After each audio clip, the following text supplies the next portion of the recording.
Welcome to Duck Season Somewhere podcast. This episode is brought to you by the following sponsors. For 365 days a year, it's duck season somewhere at Ramsey Russell's GetDucks.com. The world of duck hunting is way bigger than our backyard. The very best duck hunts in Argentina and Mexico are only the beginning. We specialize exclusively in 6 continents worth of proven waterfowl hunting adventures. Whether you're looking for a unicorn species or a fun trigger pulling vacation of epic proportion, we've got the right hunt dialed in. Real duck hunts and authentic experiences for serious duck hunters. As a genuine American duck hunter myself, I know the difference. Founded in 2003, GetDucks.com is not just what we do, it's all we do. I've been there personally many times. Our reputation speaks for itself. Anita and I are personally available to assist before, during, and after your trip because you deserve nothing less. Looking for something closer to home? The next great hunt is closer than you think. Contact proven operators throughout the U.S. and Canada at our U.S. hunt list. Explore worldwide duck hunting at GetDucks.com. All package details, photos, videos, stories, and thousands of client testimonials right there at your fingertips. GetDucks.com. Ball Shot Shell's copper-plated bismuth tin alloy is the good old days again. Steel shots come a long way in the past 30 years, but will never, ever be like good old-fashioned lead. No way. Say goodbye to all the gimmicky, high recoil, compensation, science, and marketing hype, and hello to superior performance. Know your pattern, take ethical shots, make clean kills. That is the boss way. The good old days are now. It really is duck season somewhere for 365 days per year. Duck season somewhere takes me year-round to worldwide destinations where I visit with the most interesting people. I'm your host, Ramsey Russell. Join me here to listen to those conversations. Ramsey Russell, get ducks. It's duck season somewhere. But there's no getting there right now, folks. We've got the zombie apocalypse at our doorsteps. And it's not just here in the U.S., it is worldwide. I mean, everywhere I've ever set foot, every person I have ever known has their feet nailed down to the floor right now. We're just all watching it unfold in the world news and in text messages and WhatsApps and emails and everything else. I know a lot of y'all listening are sitting at home, not at work like myself. But thank y'all for joining us today. And I'm going to tell you, today I've got a little bit different guest than normal. My guest today is located 9,381 miles from Brandon, Mississippi, Mr. Glenn Falla from Australia. Glenn, how are you today? Well, it'd be wrong if I didn't introduce myself by saying g'day. Yeah, g'day. I'm doing fine. Well, I was just fixing to tell you or ask you to impress all the listeners with your Crocodile Dundee accent. You do a really, really good impression of Crocodile Dundee. It's like you've done it your whole life. No, you're winding me up. You're winding me up. I'm gonna wind you up, all right, buddy. How you been down there, man? I know from visiting with you back and forth that man, y'all are nailed down tight. Y'all are shuttered up. How's it going? What's the COVID stuff doing in Australia? Oh man, it's crazy. It's crazy, and like many other parts of the world, I'm sure we can't even get things straight between states here in Australia. We've got varying things happening around the country. We've got federal advice that's coming out, nationally, and then each state seems to be doing their own thing. So it's messy, it's confusing, and like everybody else, I've been working from home for a couple of weeks and trying to get used to the new way of approaching things, I guess. The Mississippi governor got on television today, and we are now under what they call a shelter-in-place order. Not all the states have done it yet. What they're trying to do, not unlike Australia, is just keep everybody from contacting everybody. Not only just in your own state, but if you're in a highly infected state, don't go somewhere that's not highly infected. Just try to make this thing go down. So I was aware from talking to you and keeping up with you in social media that y'all. Well, I mean, I know where you would be right this minute. Instead of the province of Victoria, if you could move among, you'd be down there with Paul in South Australia. Is that right? Is that right? Absolutely. You make reference to Crocodile Dundee, and we turn it around and we make reference to Smokey and the Bandit all those years ago, and he's the luckiest son bitch I know. Well, now, look, for those of us listening, for a lot of guys listening, I've been down there. I know y'all poke fun at Crocodile Dundee, but now, being likened to Smokey and the Bandit is a badge of honor. In my humble opinion, one of my all-time favorite movies. In fact, I think I'm going to watch it tonight when we get done recording. I hadn't seen it in a while. And we could do that. We could do that together from the other side of the world. Yes, we can. Netflix is a wonderful thing. Wonderful thing. Glenn, I know. Catch everybody up. Since the world has certainly changed in a lot of different ways since even the last time I was down in Australia, let alone the first time. We all hunted together. Yourself and Trent and I shared a blind for 3 days in Arkansas. Do you remember that? I remember it like it was yesterday, but look, it's 5 years gone by since that day that we sat down there at Commander's Corner, and really that's where all this was born. I did not remember. I couldn't have told you how long it was. My timeline anymore, golly, I would say from travel, and now, heck, at home, who needs a calendar? I don't need to know what day it is. I mean, I get up and do kind of the same thing. I work and talk on the podcast and watch the news and worry and, whatever. But tell me this. I want to start, because I want to talk about Australia duck hunting. Anybody that's ever read some of the stories we wrote or kept up with us in the podcast, they know I'm very, very fond of Australia. And for me, kind of what we do traveling around and duck hunting, I always describe hunting in other countries, most other countries, all other countries except for Australia, as being real different than hunting at home in America. I describe it as being real different. Argentina, Mexico, Azerbaijan, real different. Australia was not so much different. The people, the equipment, the boats, the calls, the whole pageantry. It was just like going to duck camp among my own people, except y'all talk funny. But y'all are as serious as I am about it. But Glenn, tell me this. When you came to the U.S., you and Trent, y'all hunted several places. How did that compare? What was it like coming to the United States to duck hunt 5 years ago as compared to growing up since a little boy duck hunting in Australia? Yeah, well, look, it's funny that you say that. That as much as it's different with various species and what have you, similarities, but I think that's something that Australia's really only caught up with in the last 10 or 15 years. Had you been here 20 or 30 years ago, indeed, 40 years ago when I started, things were very, very different. So, look, we've taken on a lot of the stuff that happens in America as far as decoys and spinning wing decoys and those types of things, but you go back 10 years, it was very, very different.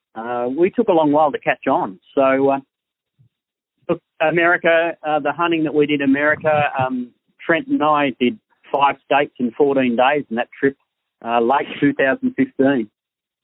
And we were amazed at similar things were as well. Well, it's like I told you when we were sitting in the pit blind over there in Arkansas.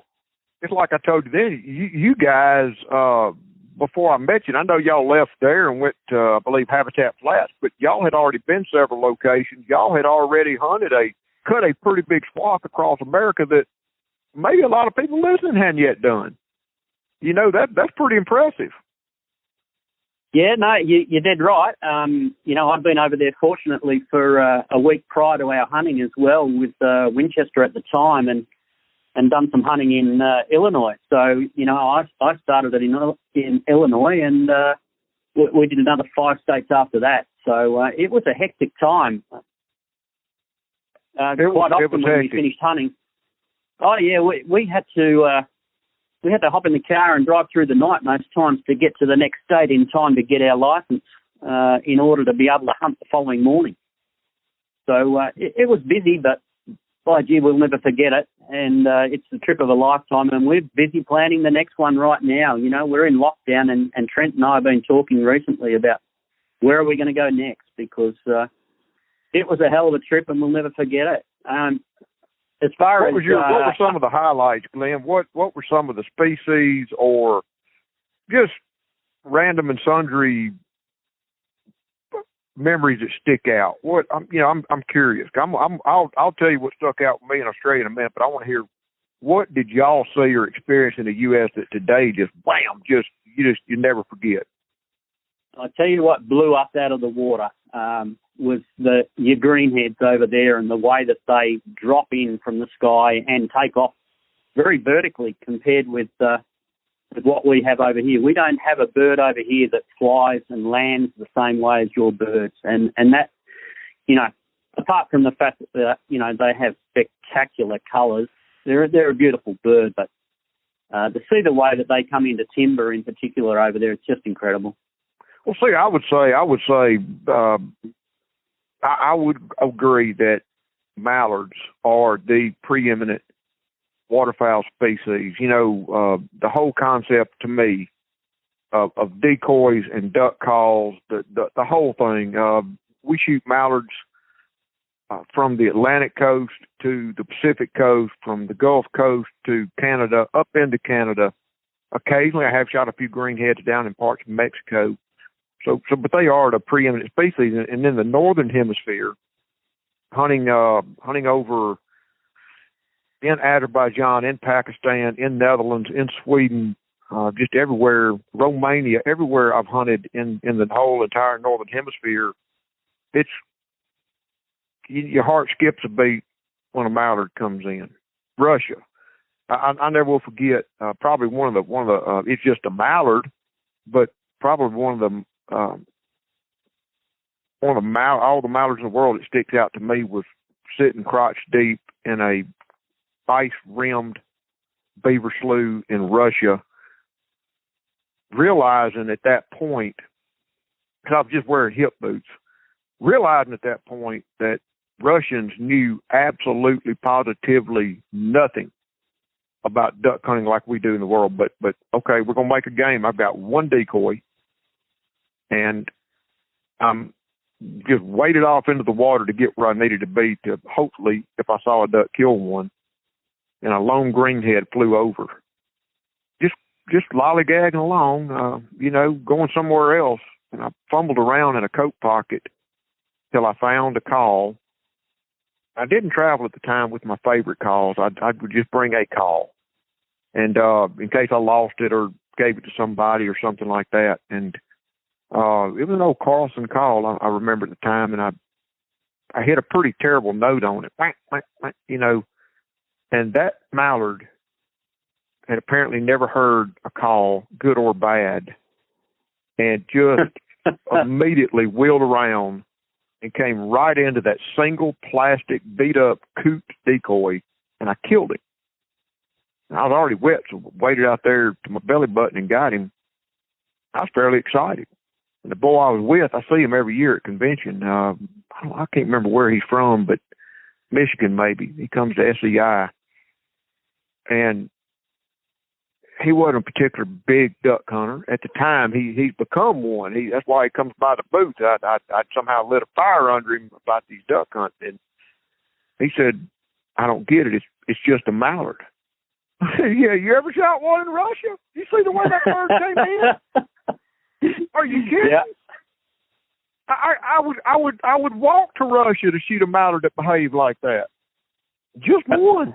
Yeah. But anyway, Glenn, I think about y'all's Pacific black ducks. That to me, don't get me wrong, I love every single species of duck I killed, but for the same reason I love mallards, and you mentioned mallards, I love the Pacific black ducks, which is a part of the overall mallard-like clan in the world. They're somehow related genetically, but I love that bird. We shot him over in Australia. We shot the bird in marsh. We shot the bird in fields. We shot the bird along the river. We shot the Pacific black duck, of course, in that flooded timber, which it was something else. But okay, so mallard ducks, that was a big treat. What else? What else here in the States? What else, Glenn? I mean, I'm curious. Yeah, well, I know that Trent Loon will forever remember the moment where he thought he had his first wood duck over there, and that was at Habitat Flat, and that boy turned over nearly every log in the wetland, I reckon, looking for this bird. We had every dog looking. We know that he hit that bird and he hit it good. Now, I don't know whether they dive over there and hold on to things like some of our birds do. Still crying about the fact that he never got this beautiful wood duck into his hands, because they are a special looking bird. Next time y'all come to the United States, I will make it my life mission to get y'all on a wood duck. I had some clients come king eider hunting from Malta and then come and spend a week. It's so bizarre how people like ourselves, Glenn, genuine, true, serious duck hunters, these men live in a little island state in the middle of the Mediterranean Ocean. And he told me in Russia, where I met him on that mallard hunt, that same hunt, shot that mallard, he told me over dinner one night that the two birds in the world that he most coveted since he was a child, he's older than I am, were a wood duck and a king eider. And wood ducks are kind of dime a dozen in Mississippi. I mean, we take them for granted. We just take them for granted. And it was a good duck season. It was a great duck season that year. The South Delta had birds, a lot of mallards that year. And, man, those birds were hard to get. And when he finally shot one, I swear he shot that bird at about 90 yards high. And I'm not lying. I didn't even unshoulder my gun. I was just sitting there looking at it. I had no idea they were going to shoot. He shot and they killed it. It fell and hit the tallest oak tree in the woods and bounced and bounced and bounced. And I was, sometimes when they fall through the trees, they kind of explode into a puff of feathers. It did not. I'm thinking, well, he got lucky. And he went and handed me his gun and sprinted and picked up his first wood duck, but he held up two objects. I couldn't see it about 60 yards away where he went. He held up two hands and started, F-bombing, which I mean, that's a universal word, folks. I'm not trying to disrupt a family-friendly podcast, but that is a universal word. Every culture in the world, and you know what? If they don't understand you in Azerbaijan, for example, they don't speak English at all, but you say that word, they get your drift. Good, bad, or ugly. They know what you mean, and it's claiming that word. But when he came up, that bird had gone through a little fork in the limb and completely stripped its head off. And but he sent me a picture when he got back home with that bird, and they sewed it up. It looks beautiful. They do some really unique taxidermy over there. One of the taxidermists I talked to years ago explained it to me. They don't stuff ducks like we do here with a full, like a piece of foam or wood wool or however you stuff inside the cavity. They actually fabricate a wire frame. Just imagine a piece of wire stretched out like a skeleton of sorts, and they fabricate this wire frame. And they told, and their work is amazing. It's really impressive work, especially when you consider it's $25 to get a duck mount in Malta. Yeah, well, you talk about Australia having similarities with America, and taxidermy is another path here that's just following in the footsteps of the USA. there's some amazing stuff happening here as well. But you talked before about using one decoy and being able to get that one bird to come over. And I'm sure you remember that morning in the timber here in Australia where just yourself and I, Mojo, and boy, did we have a morning.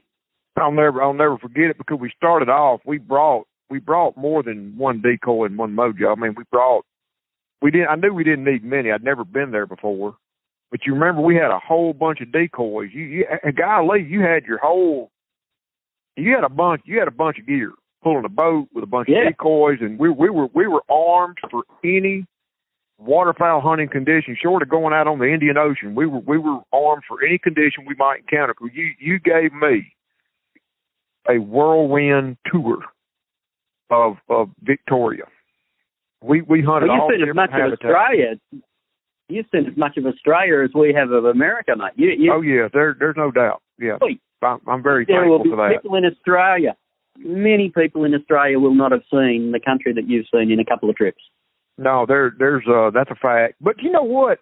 When I talk to people about your hunt in Australia, that one element, the quote run and gun type nature of your hunt, and I explain to them, we don't stay in a lodge, we don't stay at a place. We pick you up in Melbourne, you get licensed up, and you roll. So if you're there for a week, or you're there for 10 days, you're rolling, and it's a very immersive experience. You eat at a few cafes, you eat at a few restaurants, if you're lucky, and stars line up. Chef Paul will cook for you. All y'all cook excellently. Speaking of which, I stumbled across a picture. I was digging up the boneyard the other day, going through photos just because what else you gonna do, and stumbled across some Australia photos, but I had taken some pictures of the mutton that your wife had cooked, and it was good. You remember that night we ate at your house? And my word, I do. The lamb shanks. Oh my gosh! To this day, that was that. You know, because it was like an Australian version of soul food. That's soul. It nourishes your soul. I remember you had a good sleep that night. Oh boy, it's like somebody hit me in the back of the head with a sledgehammer and knocked me out. The minute that lamb shank started sinking in with those potatoes and all that good stuff she put in it, I just went into a coma, which is that to me is the ultimate sign of a good meal. That's what I speak as soul food. That was amazing. I'm a very fortunate man, and that's exactly why I'm walking 10 to 12 Ks at the moment, because she can add to your weight pretty quickly with the food she puts on the table. Tell me this. Tell me this, what was duck hunting like before y'all evolved to what I saw? Because you referenced that it was a 10 or 15 year trend that y'all had kind of come around with the express boats and the mud motors and all that nature. But describe to me hunting with your dad back when you were younger, back when maybe American satellite television shows hadn't influenced duck hunting in Australia. What was it like then? Yeah, well, I wish we had better cameras back in those days. We're so fortunate that we all carry a phone that has a decent camera these days, because I can remember things very vividly from a very early age, and I followed my father around in our private wetland in central Victoria from the age of 5 or 6. I spent several years being the extra dog before I was able to shoulder a firearm. I was too small to be able to shoulder a firearm, and of course here in Australia, until you're 12, you can't get a junior permit. So unlike America, where you can start fairly young, if you do that, you do it privately. So I guess in some ways, good that there wasn't cameras around. But hey, I used to walk in as a 5-year-old in an old pair of denim jeans, suck the blood out of you, an old pair of sneakers. If I was really, really lucky, I might get carried out by the old man first up. And you get that on a box with a frame that had been carried out weeks earlier, or you might be on an old stump if you're up out of the water and you could hold your balance. And look, there was just no rhyme nor reason to the way that the hunting was done. It was very much a bunch of guys would get together the night before and camp, have way too many beers or bourbon, and the next morning you'd wander out. Oh, wait a minute. I know about the bourbon. I know y'all's bourbon habit. I found that out. Go ahead. We'll tell that story in a minute. Never leave the cork out. Never leave the cork out. Hide it when you go to bed. Go ahead, Glenn. That was a fine drop, I've got to say, even if you didn't get to taste it. Yeah, right. Go ahead, Glenn. We'll tell this later. So basically, look, depending on how much water was available on our private wetlands, you might have 6 or 8 hunters surround that wetland. It could be 15 to 20 on a very wet year. And basically, you'd stand beside a stump or, a tree, very little cover. Back in those days, you might try and find a shirt or a jumper that matched the colour of the tree. Or if you were in a bit of greenery, you might try and wear something green. You certainly wouldn't walk out there with something bright red. And pretty much you'd throw a couple of, maybe half a dozen decoys out, no set pattern, no quality decoys back then. You bought them from the $2 shop. And there was a lot of pass shooting, and my old man grew up loving to come off the swamp, as he would describe, having the longest shot for the morning. If he shot one bird at a ridiculous distance, he thought he was doing pretty good. And that's the big difference for me, is that these days, just like yourself over there, we're those birds and getting them in right in front of your face at an ethical distance, wings cupped, feet down, calling, decoys, motion, all of those things have been introduced in more recent times. But boy, as a young fella, there wasn't too much of that going on, I can tell you. But Glenn, do you think, pass shooting, some people call it pass shooting, some people call it sky busting. I don't call it sky busting if the bird falls. But, it ain't sky busting if a duck falls. But let me, do you think that pass shooting is, would you relate that tradition more to Australia's history, however long ago, being linked back to kind of European? Y'all's ancestral roots are a little more European. Would you describe it as that, maybe? Yeah, absolutely. And I did an interview only yesterday. I did an interview with somebody, and we covered this very topic. And that same wetland that I stood in at the age of 4 or 5 years of age, if you go back another 10 or 15 years prior to that, my grandfather and his great-great-grandfather, or my great-great-grandfather before him, they used to wander into those wetlands on horseback, bareback, and shoot straight off the horse. Wow, that's a heck of a horse. We were very, very fortunate that we had a number of small wetlands that were close to one another, and those ducks just used to bounce around. The resident birds, as we would describe them, particularly on an opening morning and the second opening of the season, as we described it, the second Saturday, a week later, when there was lots of hunters around that covered all the water, they just bounced around like ping pong balls. They went from one bit of water to the next. So you got good shooting for the first couple of hours. And then we were very fortunate that there was a massive wetland, which is very well known here in Victoria, Lake Bull Oak, which was a mile as the crow flies, and it could hold many, many thousands of hunters. And so the birds would circle around that for the first couple of hours, and then they'd get tired and they'd start getting up higher and higher. And then eventually they'd start looking for somewhere else to go. So when things slowed down with our local birds, these birds would start coming in from 4 or 5 miles away. And you might be sitting there thinking things are starting to slow down. We might go and fire up a feed. And the next minute you'd know there'd be 1,000 hardheads that would be lobbing on top of you. It was just magical times. Wonderful. That's a very good description. Did you by chance shoot a shoveler? Did y'all shoot shovelers while y'all were in America? Absolutely, we did. Yeah, yep. With Habitat Flats, we certainly did. Were you proud of it? I mean, was that, you know? I see where you're heading with this. Old bootless Ramsey. I don't know how or why shovelers developed such a joke. How they became such a joke in so many circles. Reviled, I would say. Reviled.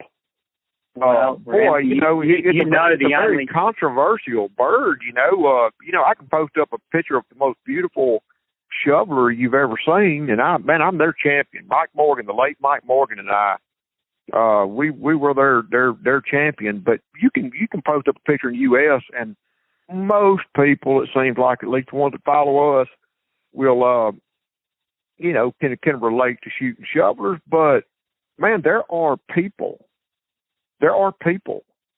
that will not shoot a shoveler. They're more likely to shoot a coot than a shoveler. and I'm saying, yeah, but everywhere else in the world I've been, Africa, where you got the Cape shoveler, New Zealand, and Australia. I know it's protected right now, but Australia, where it's you got the Australasian shoveler, and Argentina with the red shoveler. They're just a duck. In fact, as I recall, in Australia, it's a prize. It's one of your preeminent birds. Am I right? Yeah, you're right. And I can tell you, quite honestly, I'm sitting here in the office, and as you know, because you've seen them before, right behind you is sitting 3 taxidermied blue-winged shoveler, and they're a special story for me because that was a pair and a single bird later on that I shared with my son at the age of 12 on his first outing. So he and I shot a pair, one each, that came into the added another one to it later on. I'm also looking in front of me, and I have a carved blue-winged shoveler here that has been carved by Paul Sharp, and I've only got 2 carved decoys in front of me. One is the black duck, as we discussed earlier, and the other one is the blue wing. So you can probably imagine how I felt when I shot one of the boonies over there, because they're a completely different colour, and I'll be sure to make sure I drag out some photos later on and certainly put up on Fellas Waterfowl Outfitters, and anybody that's listening to this will be able to see how proud I was of that first boonie that I shot over there. No, yeah, I'd love to see it, Glenn. Matter of fact, I'll use it. Please text it over. I'll use it as the cover photo for this episode. But no, I just find that very interesting because as an avid spoonie killer, let alone as a duck hunter, I did not get to see one when I was in Australia. Of course, y'all's loony bin antis have them protected, but we did. I do remember we went over and hunted with the boys in New Zealand and put a whooping on them that one morning like they'd hurt our mamas or something. I mean, we absolutely beat them like a bass drum. And I was proud to have them. I mean, I was glad. I wish I'd brought one back now for taxidermy, but I did not. That was boy, they sure put on a show that morning. Yeah, well, they're a funny bird over here in Australia in as much as how they move around. So there's times of the year when we're swatting them like flies here. Paul Sharp and I sat on Lake George late in the season last year, and we got sick of the damn things coming in because they're off the list. And every time there was a mob of birds coming, you'd get yourself ready and get to about 100 metres out, and it's like, oh, no, it's only blue wing again. And we're waiting for the teal to come through with them, because we were allowed to pick them off. But sometimes they're plentiful, and other times they move around, and they're in different districts. They chase the water around. And right at the moment, there's not too many in South Australia where Paul's hunting. And I say he's the luckiest son bitch I know. He's been out the last couple of mornings, and he's one of only 3 hunters I know that are able to hunt currently in South Australia, because there's a limit on travel with all that's going on around it. Right. And he's able to go hunting without what they're deeming unnecessary travel. It looks like he's a lucky man. looks to me from his photos like he's been hunting out in a body of water very similar to the Moonscape Lake that we hunted. That's exactly right. Yeah, he's in that very area and very close to home for him, as you know. And this year, he's only allowed to shoot one mountain duck. And you know what they're like in that area. Oh, so, my God. That was a big prize for me the first time. Don't ask me why. Well, you know me.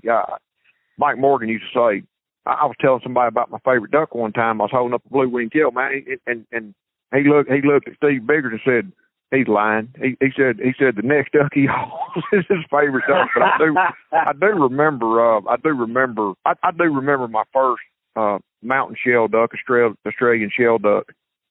We had gone down the river, freaking Trent. Gar hold us. He went for, no, mate, I'll go further.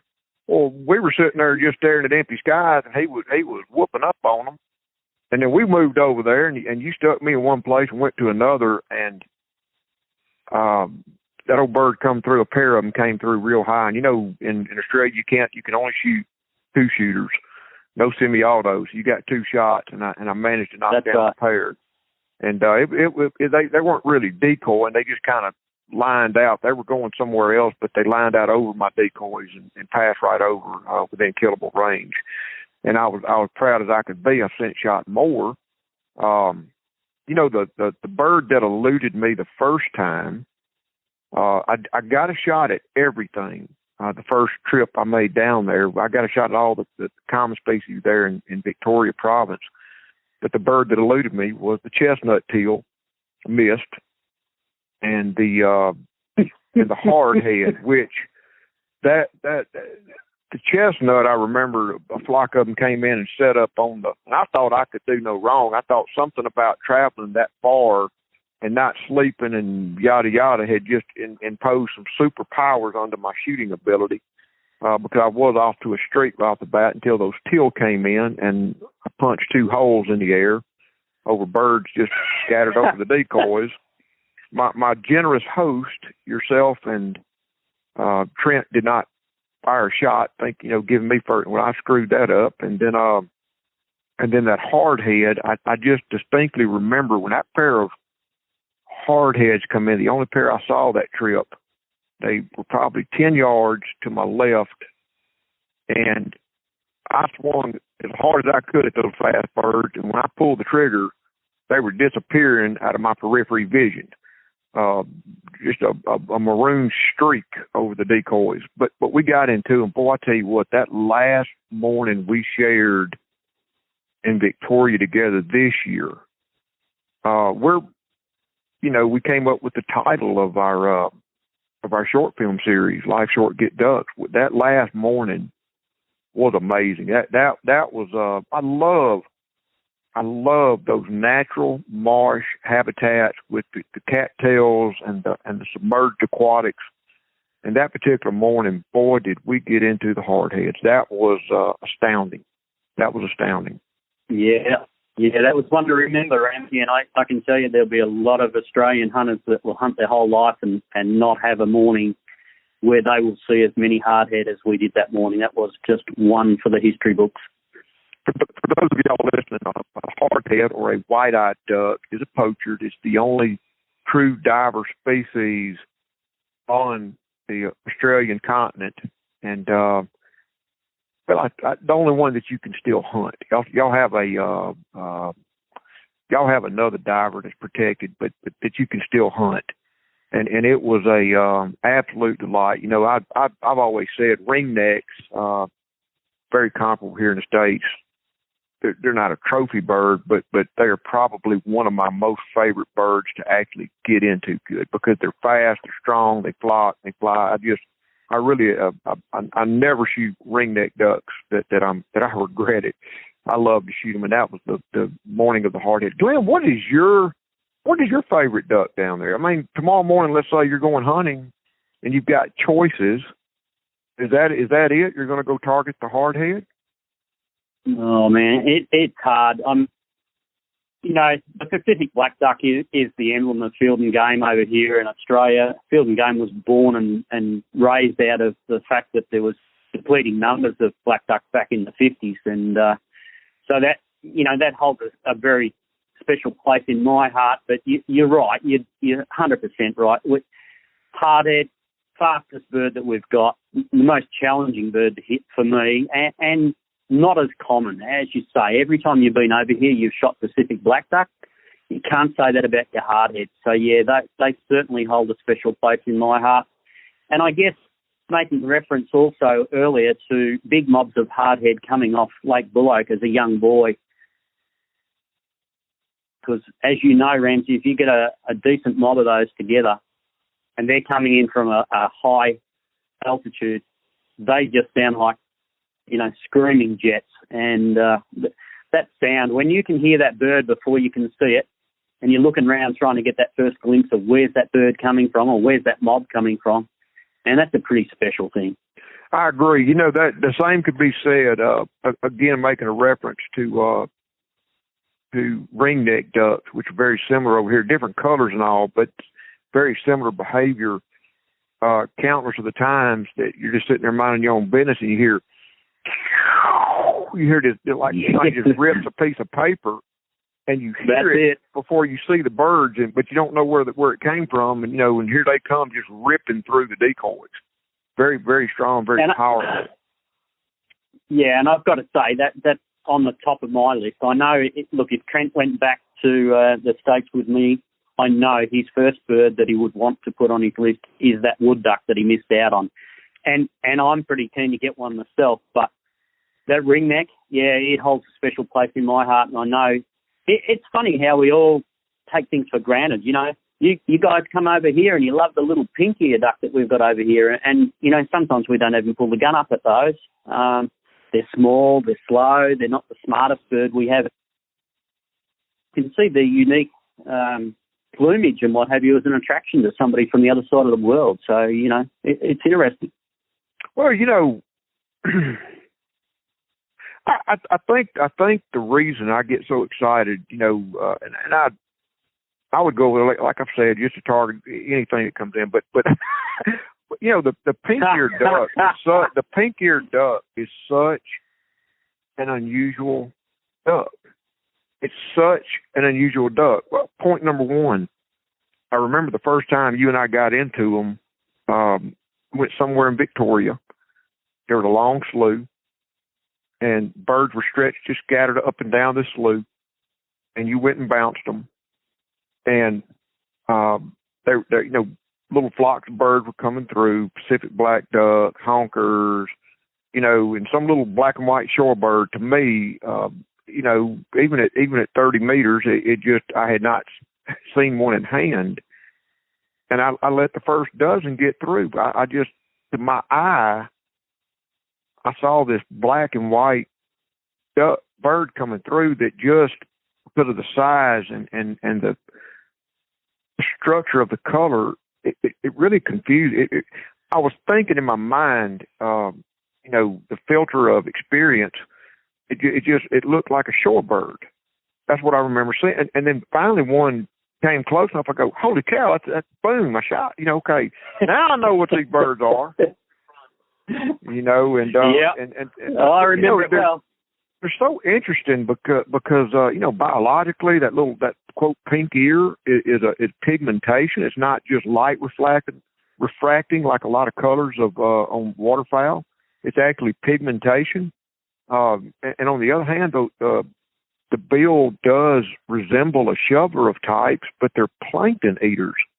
And that the bill is like a fleshy little flap on the end that when they get to feeding, it does something that helps them to generate that plankton to where they feed. It's just to me, it defines Australia, because Australia is it's like on one hand, it's more like hunting in the United States than anywhere else you're going to hunt outside of the United States. On the other hand, there's koala bears in places. There's pink-eared ducks.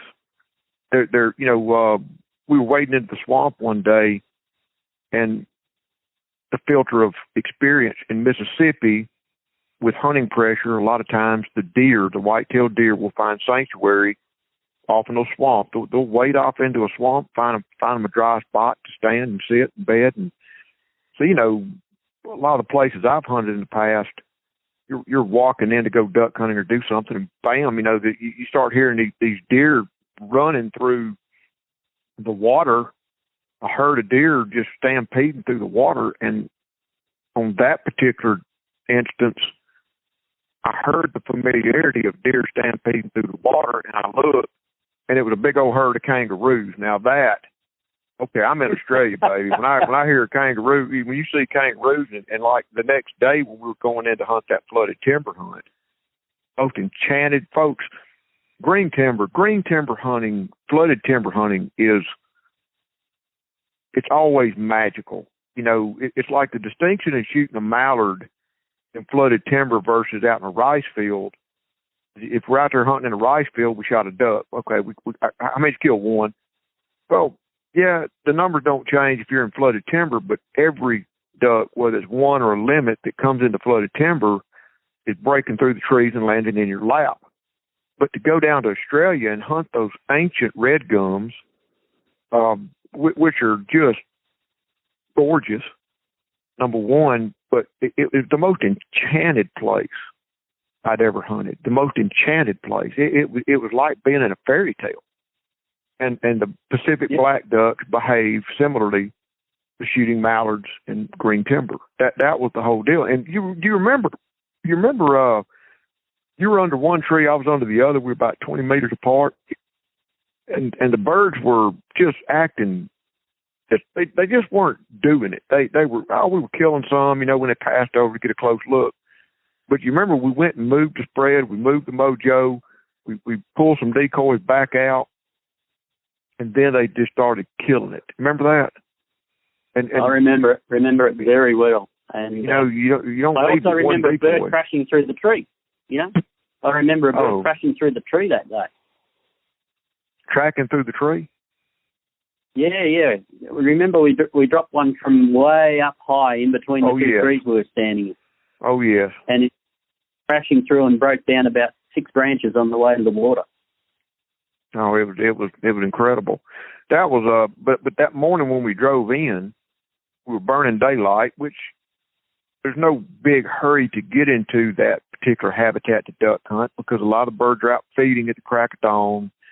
Then they'll come in to loaf and hang out during the day. But at the same time, I could have gotten out and walked beside the truck quicker than you were driving. I'm like, Glenn, what the heck's going on? He goes, I can't remember how you worded it, but there was that pasture off to the right, and you were driving very slowly so that you didn't hit a kangaroo. And I mean, freaking kangaroo were just hauling butt to get in the woods as we drove by. That's just strange. It's just so different than a point of reference anywhere else I might have hunted.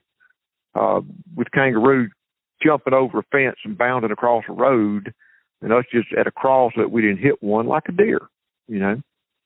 Yeah, absolutely. I mean, it's very easy to have one end up on the bonnet or crash straight into the side of the door in that situation. But it certainly makes it unique for our visitors from overseas. And the other thing that, you know, in those sorts of areas, as the morning goes on and the sun comes up, you start to get a bit of that nice warm sun on your back. And then the corrallers and the cockatoos start moving around.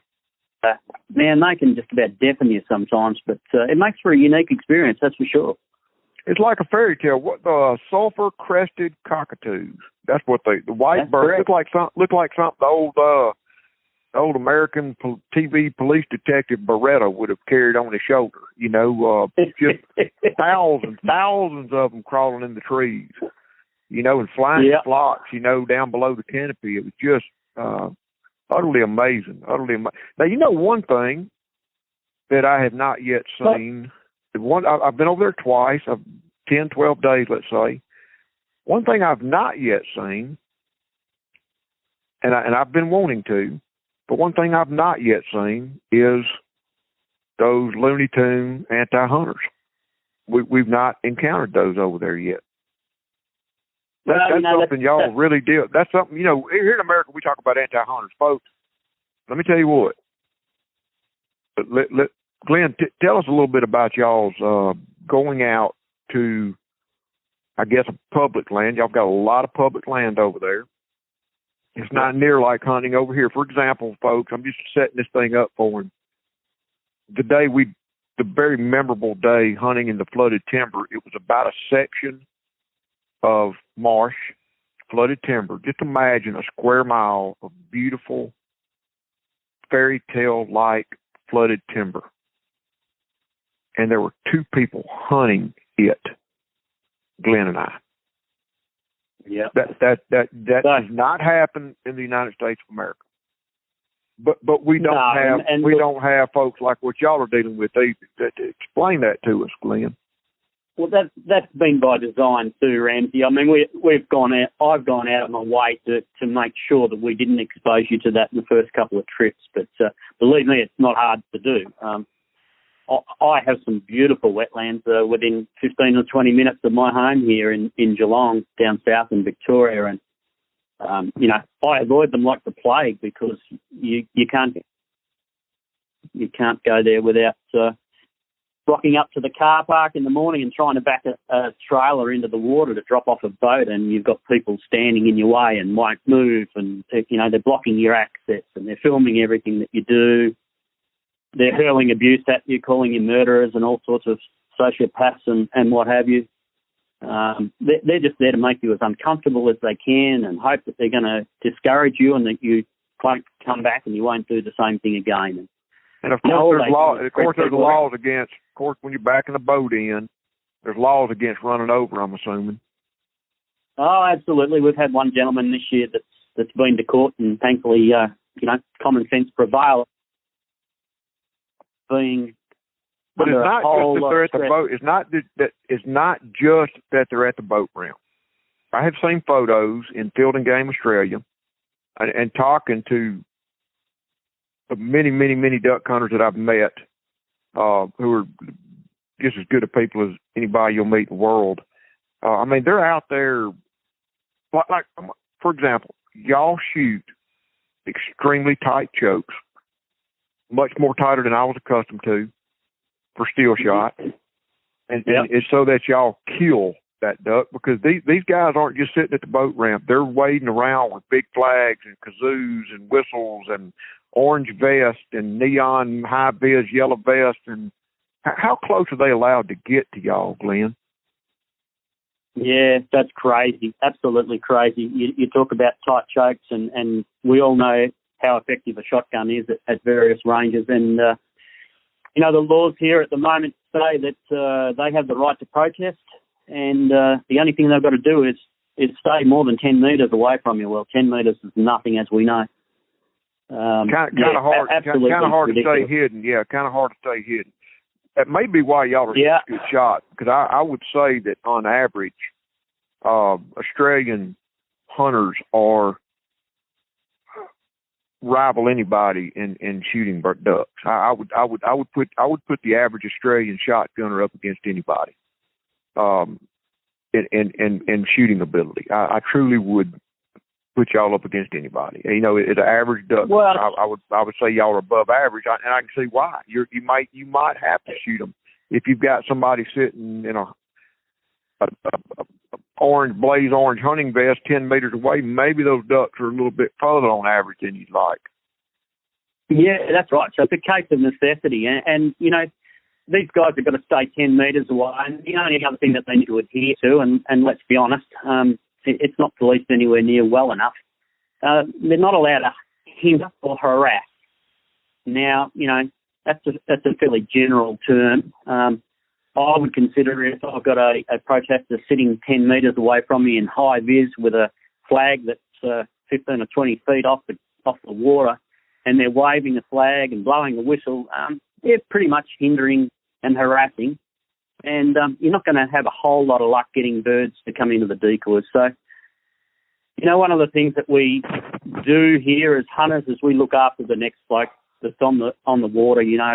Sometimes you just got to take one for the team and let them ruin your morning, and knowing that the next bloke down the wetland is going to have a reasonable morning, because nothing's going to come near your decoys. It's going to go into the next lot. It's not good enough. not accepting of it. We're fighting like buggery all the time to change it. But, you know, it's a real battle. And we've got some special things to show you on your next trip here, Ramsey. You know, you're yet to experience any of our geese hunting over here, and we'd love to get you up the Northern Territory and get you into the magpie geese up there.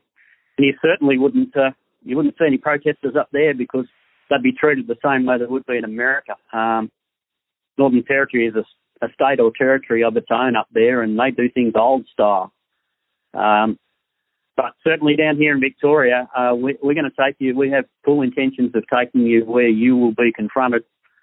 And then we'll probably head south and head down to Tasmania to get into a different type of goose down there. So we've got the magpie goose up north and the Cape Barren goose down south. And I reckon between those two and some confrontation perhaps with some of our aunties, I reckon you're going to have a hell of a trip next time. Well, you know, probably going to be a couple of trips, maybe 3 we've discussed. You know, Australia is a very, very big country. And I have fortunately shot the, 7 species there in Victoria and South Australia. And, but I do want to experience the Northern Territories. I shoot the magpie goose, probably the homeliest fellow I've ever seen, but I've heard they're very good eating. Y'all have some whistling ducks, a whistling duck up in that area we've talked about. And then the Cape Barren goose, the Cape Barren goose down in Tasmania, is a, so that folks know, it and the spur-winged goose of Africa are kind of neck and neck. You know, I think spur-winged goose edges it out by ounces on being on average the largest goose in the world. The Cape Barren goose is right there with him. It's just one of the largest geese on earth. And so it's going to take a few more trips, but you know, I'm that guy. I mean, I love it down there, Glenn. I've always had a wonderful time, and confrontation. I don't confront very easily. I don't tolerate confrontation very easily, but I will. You know what I want to do. I really want to meet with one. I'd like to record. I'd like to record a podcast with one. I'd really like to sit down amicably with one or more, and just I've been, as I think of them, I've been assembling a list of intelligent questions to ask them. You know, and my strategy with meeting with a true anti-hunter,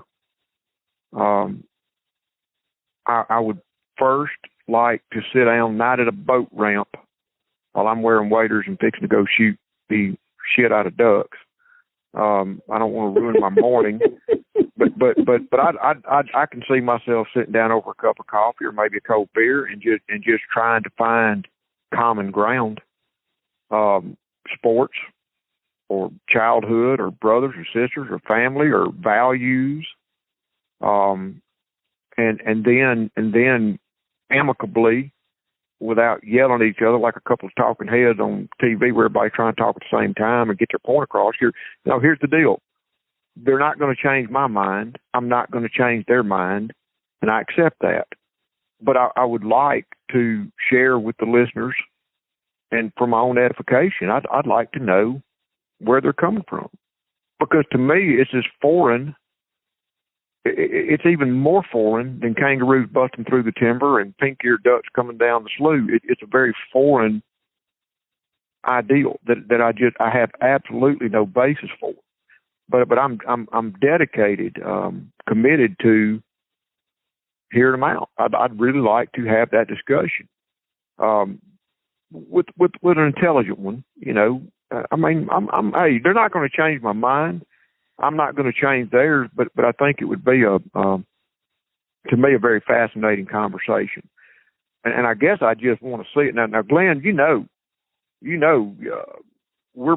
if ever we could figure out how to bring a bus load of Australian antis to a big public land in Arkansas and film it as a reality show that we would. That would be. I would pay to see that show. I'm telling you right now, I'd love to see the reactions of at a Mississippi boat ramp or anywhere in the deep South. I would love to see that. You know, but do you know the first throughout America? And I'm not really sure. I will ask one of my future guests that will know. Here in America, we do have anti-hunting laws, anti-hunter harassment laws.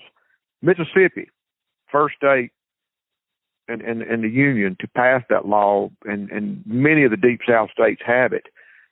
But to my knowledge, the first person, and it just goes to cultural contrast, the first person prosecuted under anti-hunter harassment laws in the United States of America was another duck hunter in the state of Arkansas. Some guys showed up. Just imagine you and I showed up like we did that morning in the flooded timber. We got in early. We got our stuff set up, and here comes a Johnny-come-lately and says, "Get out of my duck hole." We say, "No, we're here first." And he proceeds to do something like one of your Australian duck hunters would do. You know, disrupt our hunt. And it was a age of cellular phones. They called the game warden, and that man was prosecuted. Those men were prosecuted. So, we can talk about anti-hunters, but there are some behavioral problems among our own ranks. Yes, there are, and it's the same the world round. Yep. You do see that there in Australia too? Yeah, look, not a lot of it, but certainly it does exist. And the more frustrated that people become with the situation with the anti-hunters here, the more demanding they are of their own area, or if they've, for instance, hunted somewhere the week before, they think that it's their entitlement to hunt the same spot next week, because I was here last Saturday. And we certainly do see an element of that, and that's a big part of what Field and Game Australia try to do here in Australia. Educate our own hunters about our behaviours, but... You're breaking up just a little bit, Glenn. Time to time you break up, and I'm not scolding you at all. 'Cause ladies and gentlemen, I know that audio quality is very important in a podcast, but it's just impossible to speak to associates around the world and assume that we're sitting in a studio. So bear with us, please. It's a very interesting topic, Glenn. Sorry about that. If you could just adjust the phone and put up your head or something where it got a little bit better. But, hey, you talk about Field and Game Australia. I do not want to leave this initial recording with my friend Glenn Falla and not talk about Field and Game Australia. Every time I've been to Australia, I know that I know that you work for them. I know that you're highly integral to their mission. But explain to me and others what is Field and Game Australia. So Field and Game Australia is what we refer to as the premier duck hunting organisation that is the voice of hunters. It was born and bred, as I mentioned earlier, in the 50s.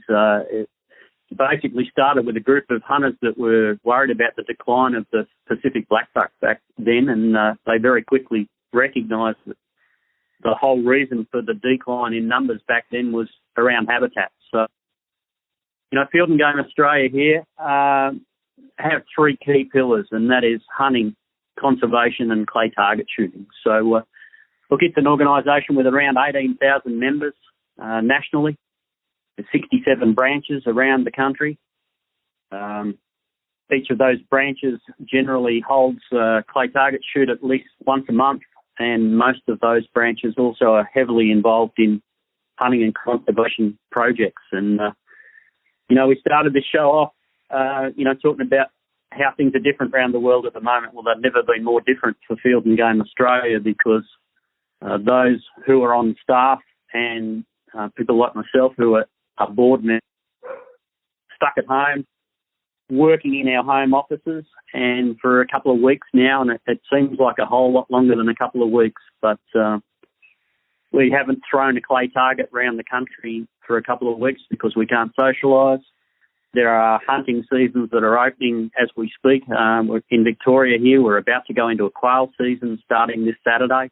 And right now, we don't even know whether we're going to be able to allow people to go out there and hunt. It's considered non-essential travel at this point in time. We're looking for clarification.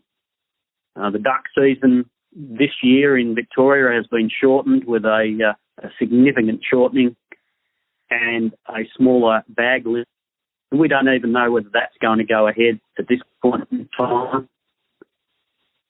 Australia have a number of wetlands that they own, rehabilitation work and conservation work on, and we educate people, school children that come through and do education programs. And right now, the Hart Morass down in Gippsland here in Victoria, and we haven't got you down there yet, but we certainly will in the future.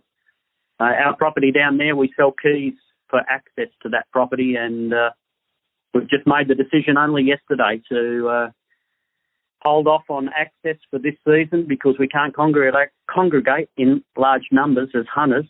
And during the year, are being recalled as we speak, and we're changing the locks on that property, and that'll carry over to next year. So our members that have paid for those keys will gain access next year. But for this season, it looks like it's going to be a no-go zone. So, look, the landscape changes every day. And Field and Game is absolutely busting themselves at the moment to get that information out to people as quickly as we can. Keep our members and our hunters involved and engaged in what's going on around the world. And that's exactly why we've reached out to other hunting organisations, people like yourself. And we're doing podcasts about every day. We're inviting stories on the Field and Game Australia website. Hang on, Glenn. Hang on. Adjust your phone again, because on my side you're getting a lot of feedback. Just get it like you had it, maybe, and we'll go with there. That was better. Initially, I made you move, and now it's breaking up worse. Well, you know where it is, don't you? Still there? You know that we're here, don't you? Oh, you're breaking up real bad right now. You didn't go to the bathroom or something on me. Yeah, that's much better. There you go. I hated to interrupt you, but I could barely hear you, and I was scared nobody else could either. No, all good. You know that we're in the future, and you're probably catching up there. That's true. Y'all are in the future. So, basically, that's it in a nutshell with what Field and Game Australia do and what we represent. And we're in challenging times like everybody else. So right now we're just reaching out to hunters around the world and letting everybody know that we're all in this together. We're all sharing the same issues, the same, challenges. And we're thinking of hunters around the world that are facing similar things and wanting to share some stories and try and keep some positivity. No, I love it, Glenn. I really do. And I was hoping you would bring that up because, the world is a lot bigger than our own respective backyards, whether we're talking about your home state or for a lot of us here in the States that travel around, globally. All of us hunters are kind of in this thing together globally. And I can say this everywhere I've been, hunters are conservationists. I've seen how placing, how our recreational interest places commodity value on a resource, then begins to translate into production and management of that resource. And the same cannot be said necessarily from non-hunters or anti-hunters. Would you agree? I agree 100%, Ramsey. And, you're very aware that we use the hashtag over here, Australia's most surprising conservationists. And some people argue that it actually isn't surprising at all. But you and I also know that hunters around the world, you put in a duck one, and it doesn't matter whether they're a doctor, a lawyer, or a toilet cleaner. Some that works in a restaurant we come from. You put them in a duck blind, and within half an hour, you're all the same. That's it. We're all duck hunters in that moment, and I'm proud to do whatever I can and be a part of y'all's new initiative to reach out and participate in a little bit more of this global initiative y'all have, where y'all are inviting businesses and industries and other conservation organizations to collaborate on sorts. And I think that, you know, there's a safety in numbers factor going on that we can all help each other hang on to this thing we so love to do. Absolutely. And, you know, we've reached out around the world. You know, we've got lots of people like yourself and others in the US. We've reached out to the boys in New Zealand. We've got a lot of people on board, a lot of support. We haven't had one person say they don't want to be involved.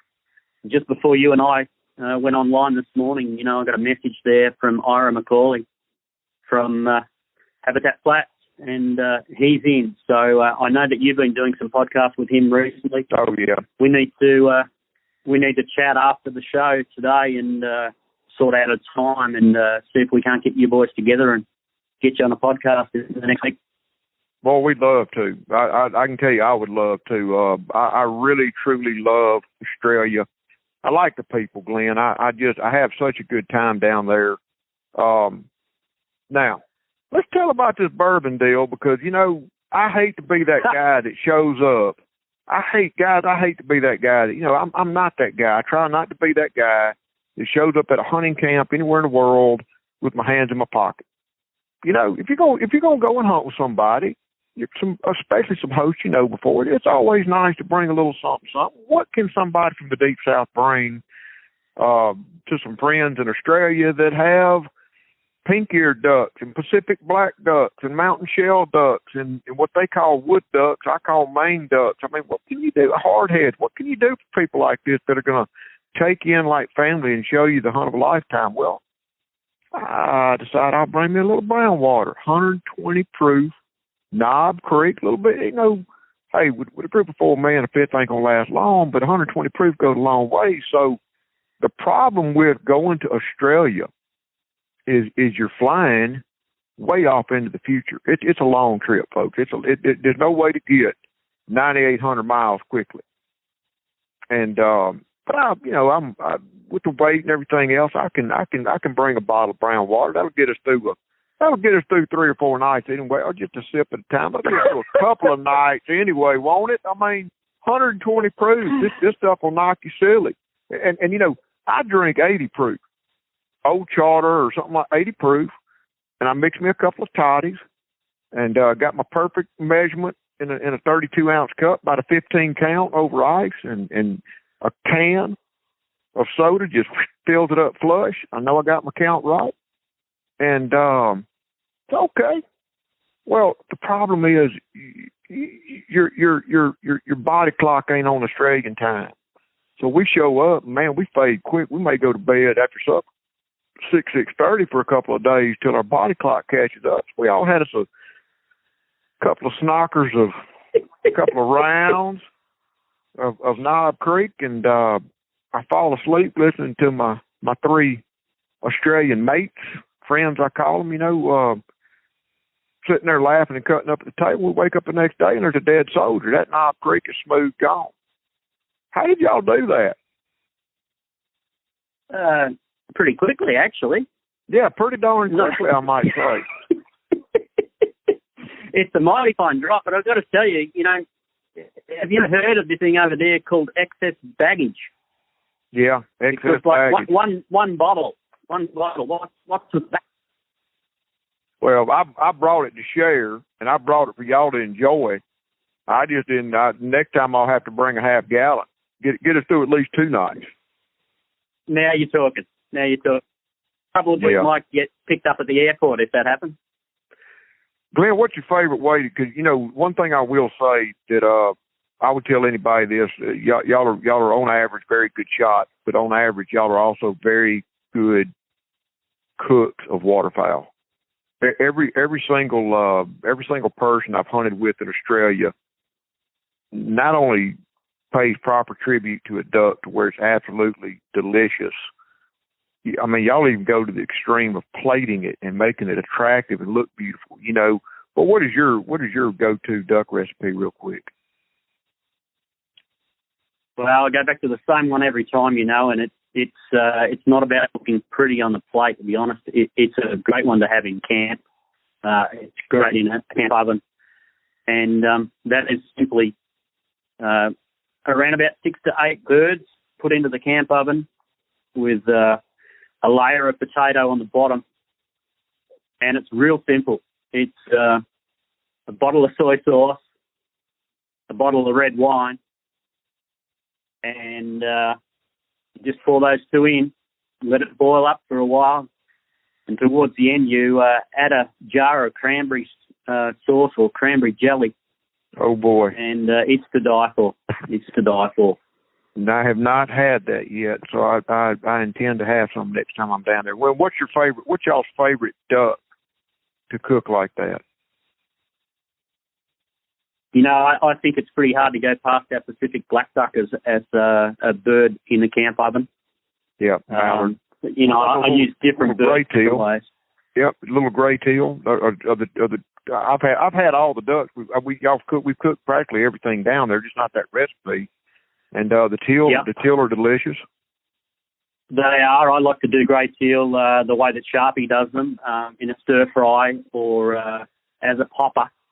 But know, the black duck, as far as a bird that's going to go into the camp oven, a black duck or a hardhead, I still say the hardhead is the best eating duck that we have here in Australia, but I generally like to roast them. Sure. I like roasted duck. To me, I do eat poppers. My favorite go-to recipe for mallards especially is I pluck the breast. And a lot of times if I'm not traveling, if I'm at camp, we've got one of them rotary duck pickers. I'll pluck the mallards.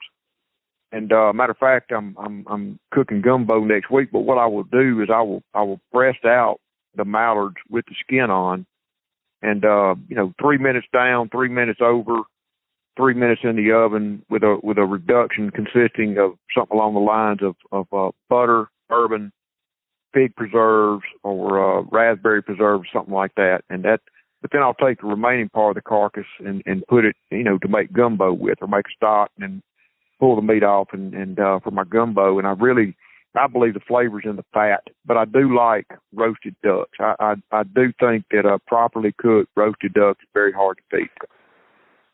I also can't wait to share with you, Ramsey, when we go up north, the magpie goose is just fantastic eating, and magpie goose legs cooked in a tomato-based passata in the slow cooker, just to die for, mate. And we've been eating a fair bit of it recently because it means you don't have to hop in the car and go to the supermarket and get all them germs. Oh, I'm right there with you, man. We do go to the grocery a little. I don't.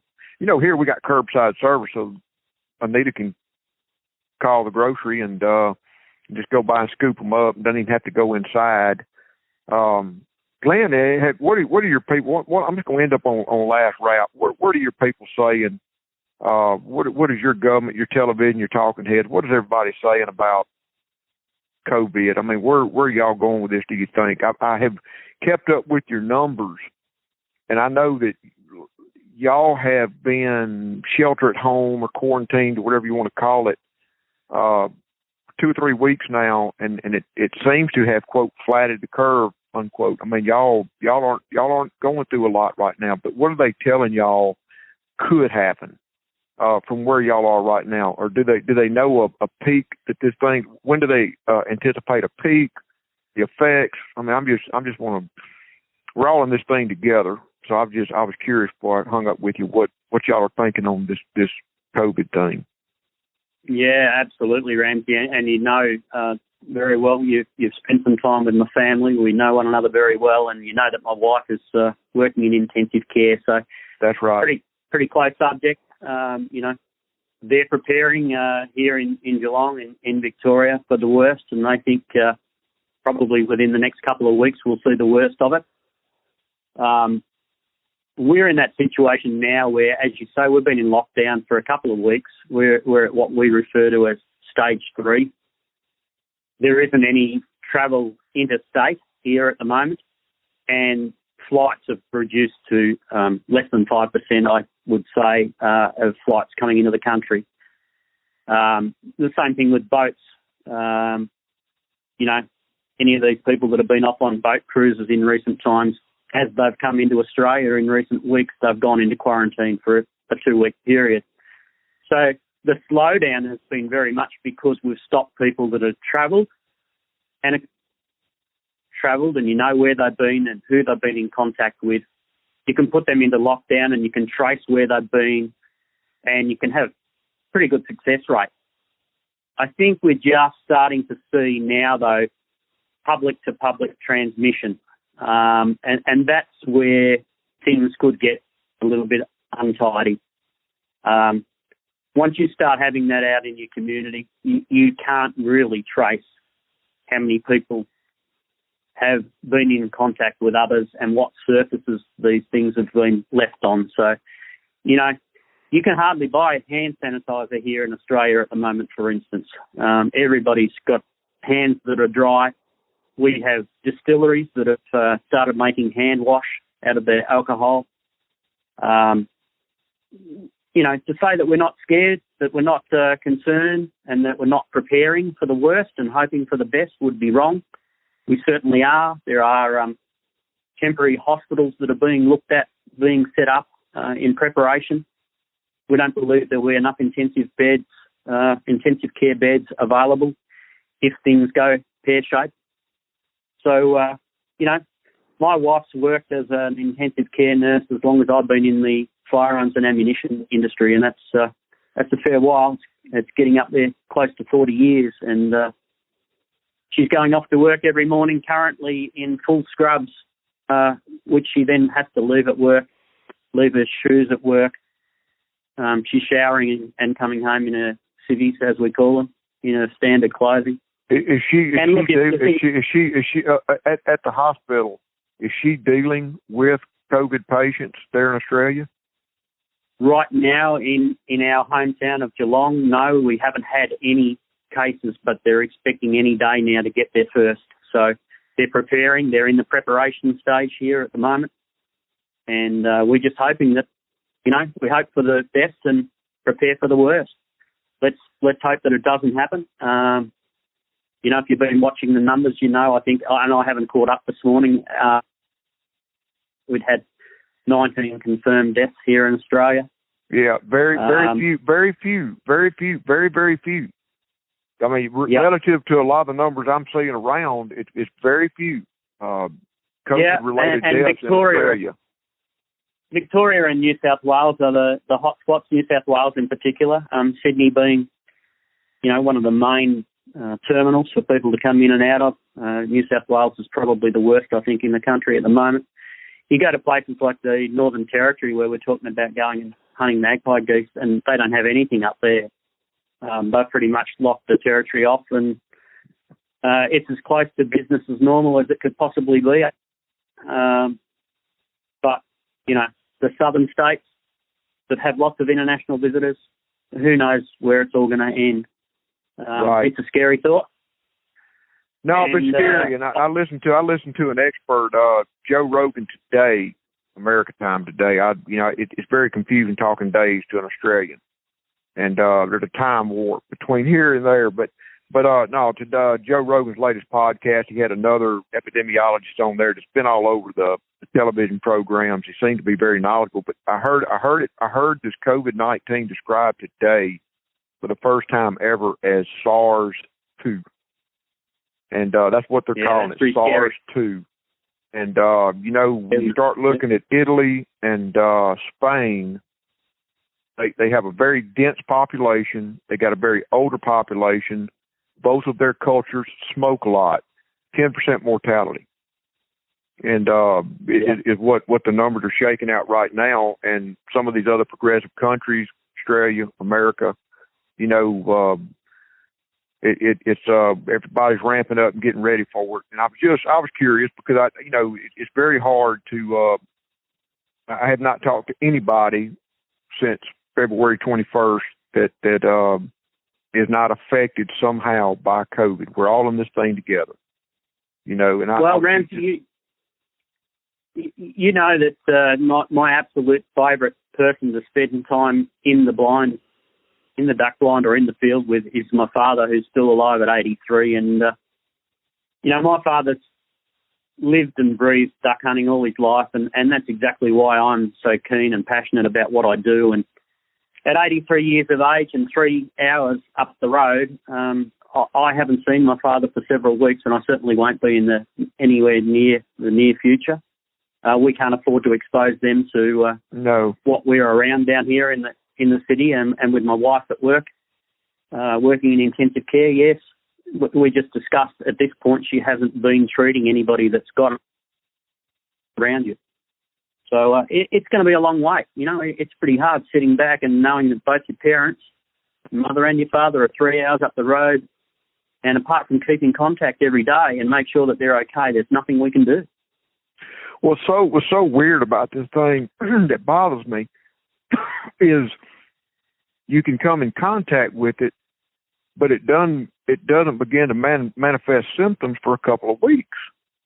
That's the crazy thing, Yeah. It's been 2 decades or more since I contracted the flu back in college, but nonetheless, when you got the flu, it's like maybe you came in contact with it on a Thursday, and by Friday you started getting a little achy, and by Saturday you were wrapped up, taking Tylenol and ibuprofen, sweating it out, and by Monday or Tuesday you were back on your feet, but this is a whole different critter, and so it's very concerning. Trump told us the other night on TV, and I'm not going to politicize this issue, but he said the next 2 or 3 weeks are going to be unlike anything we've ever seen. But they don't know; they can only guess what the outcome is going to be, and so y'all are hearing about a 2 or 3 week time frame also. Yeah, and as I keep saying, I think prepare, hope for the best, and do everything that you can, to make sure that you're not going to add to it and you're not going to spread it around, because, I'm pretty disappointed that we may not be hunting ducks here in coming weeks. But you know what? If I don't shoot a duck this season, I'll be a whole lot happier if I get to shoot one beside my father next year. And that's the most important thing to me, is your family and your friends. Amen, Glenn. That's a very good note to end on. Real quick, tell everybody tell the listeners how they can connect with you in social media. Yeah, absolutely. So, naturally enough, it's through all of your social media and your webpage, of course, getducks.com. Check out Duck Hunting Australia. That'll lead you straight to us. But on social media directly, Falla's Waterfowl Outfitters, you'll find us. And the other one to check out, the stories that we're sharing around the globe. And you're going to see a lot of activity in coming weeks, if not months, depends how long we're locked down, as Field and Game Australia. If you go to their website, all the links are there. Like everybody else, we've got Facebook, we've got Instagram, we've got most of the socials, Twitter, you name it. You'll find us, Field and Game Australia or Falla's Waterfowl Outfitters. Fantastic. Folks, thank y'all for listening. I know it's a little bit longer than some folks like to listen to, but it's kind of hard to put on the brakes on a great conversation with a very good friend, Glenn Falla from Australia. Thank y'all for listening. Keep up with me. I've been posting some Australia pictures at Ramsey Russell Get Ducks and social media. We'll see y'all next time. Thank you.